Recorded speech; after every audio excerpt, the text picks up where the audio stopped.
Hi, I'm Lauren Parker with Expert Village, and I'm going to talk to you about how to repair circuit boards if you actually have damage to the circuit board in a musical instrument or amplifier or other piece of equipment.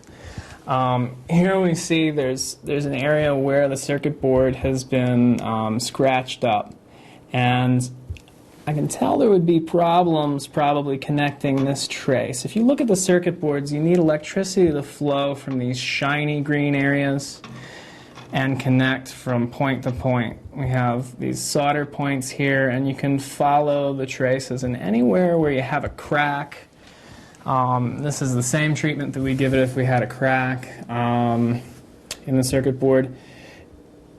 You need to just make sure that those traces connect up electrically. And you can test that with your multimeter if you take your probes and you test on either side of the problem. If you connect one up over here and you connect the other up over here and you have it in continuity mode, it would beep if I had a connection, but I don't have a connection because of the damage to this circuit board.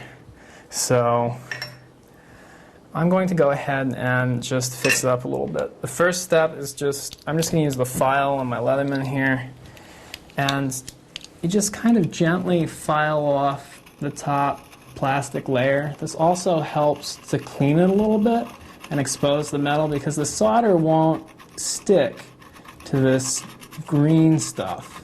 A solder mask it's called. It will only stick to the copper trace underneath.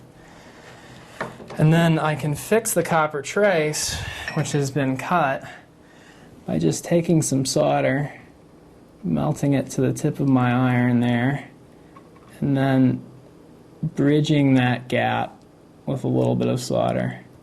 Just tinning it across there until the whole thing is nice and shiny with some solder on it.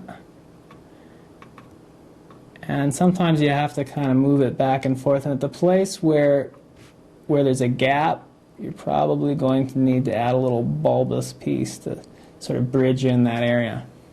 But now, let's check out our multimeter. And if the circuit board's actually cracked or broken in half, the first step is actually going to be to glue it.